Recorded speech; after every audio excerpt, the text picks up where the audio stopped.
Hey les amis, nouvelle vidéo. Aujourd'hui, on va vous parler d'un personnage particulier. Il a braqué une banque, il a passé plus de 14 ans en prison et il était l'un des activistes les plus recherchés dans son pays. Cependant, il a été élu président. Mesdames et messieurs, voici l'histoire d'un homme pas comme les autres et un leader exceptionnel, José Mujica, désormais connu le plus pauvre président au monde. Avant de commencer, n'oubliez pas de vous liker si la vidéo vous plaira, abonnez-vous à la chaîne et activez la cloche des notifications pour ne rater aucune de nos prochaines vidéos. Sans plus tarder, on commence. Lorsque la plupart des gens s'efforcent d'obtenir le pouvoir et de grandes richesses pour eux-mêmes et pour leurs proches, José Alberto Pepe Mujica, le 40e président de l'Uruguay, préfère répandre sa richesse à d'autres moins chanceux que lui. Son humilité et son style de vie simpliste, impressionnant, sont ceux qui le distinguent de nombreux autres dirigeants. Il a refusé de séjourner dans un palais présidentiel. Il vit dans une petite ferme avec sa femme et son chien à trois pattes, Manuela. Il n'a jamais eu de voiture présidentielle. Il conduit juste cette Volkswagen Bug bleu clair de 1987. Il n'avait que deux personnes dans sa garde.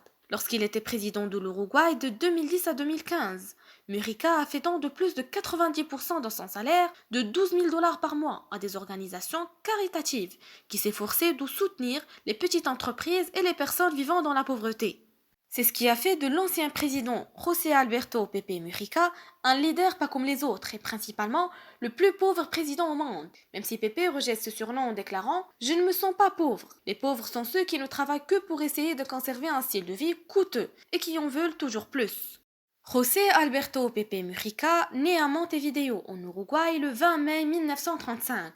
Issu d'une famille très pauvre, son papa est mort quand il avait 5 ans et sa maman qui a beaucoup souffert financièrement pour assurer à son fils une vie meilleure. Au fil du temps, il a fini par rejoindre le Parti national, où il a été très actif et populaire. Au milieu des années 1960, il a rejoint et devenu un membre actif du mouvement des Tapamaros du MLN, un groupe de jeunes rebelles contre la dictature.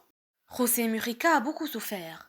Il a même reçu 6 balles lors d'une résistance à une arrestation et il a passé plus de 14 ans de sa vie dans le prison. Certes, il n'a jamais oublié son peuple et ses besoins. Son empathie pour les moins fortunés l'a poussé à faire un effort supplémentaire pour s'assurer qu'il s'occupe bien d'eux.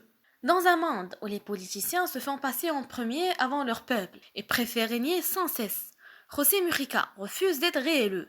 Lorsqu'il a terminé son mandat présidentiel, il refuse de prendre sa retraite et sert l'Uruguay en tant que sénateur pendant plusieurs années. L'histoire n'oubliera jamais cet homme, l'exemple d'un vrai leader qui est là pour le peuple, prêt à servir la nation. C'est la fin de cette vidéo, merci de regarder la vidéo tout entière. N'hésitez pas de la partager avec vos amis et vos proches. Abonnez-vous si ce n'est pas encore fait pour ne rien louper. En attendant, prenez soin de vous et à la prochaine sur Simple. Bye!